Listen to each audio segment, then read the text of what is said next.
अचानक कामयार की दादी की तबीयत खराब हो जाती है। आयरा तुरंत कामयार को कॉल करती, लेकिन वो उस समय फरिया के साथ पार्टी में होता है और कॉल काट देता है। आयरा घबराती नहीं, तुरंत गार्ड्स को बुलाती है और दादी को अस्पताल ले जाती है। अस्पताल पहुंचते ही दादी की हालत और बिगड़ जाती है और उन्हें इमरजेंसी में शिफ्ट कर दिया जाता है। रोते हुए आयरा दोबारा कामयार को कॉल करती है। इस बार कामयार कॉल उठा लेता है। जैसे ही उसे स्थिति का पता चलता है, वो तुरंत अस्पताल पहुंच जाता है। अस्पताल पहुंचकर कामयार भावनाओं में बहकर डॉक्टर से सख्त लहजे में बात करता है और कहता है कि किसी भी तरह उसकी दादी को ठीक किया जाए। आयरा उसे समझाने की कोशिश करती है, लेकिन वो गुस्से में सारा इल्जाम आयरा पर डाल देता है और उसे कमरे से बाहर जाने को कह देता है।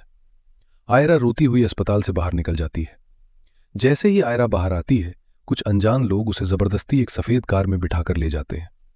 बाद में पता चलता है कि ये सब फरीहा की साजिश थी, जो आयरा को कामयार की जिंदगी से दूर करना चाहती है।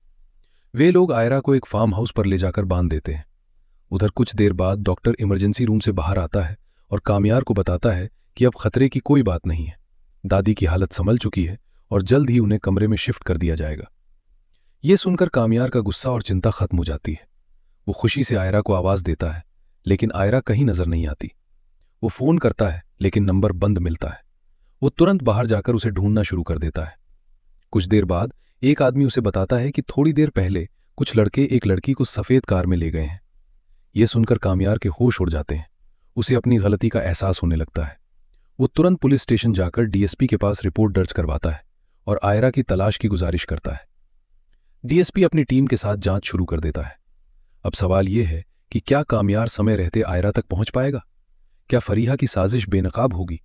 और क्या ये गलतफहमी उनके रिश्ते को हमेशा के लिए बदल देगी?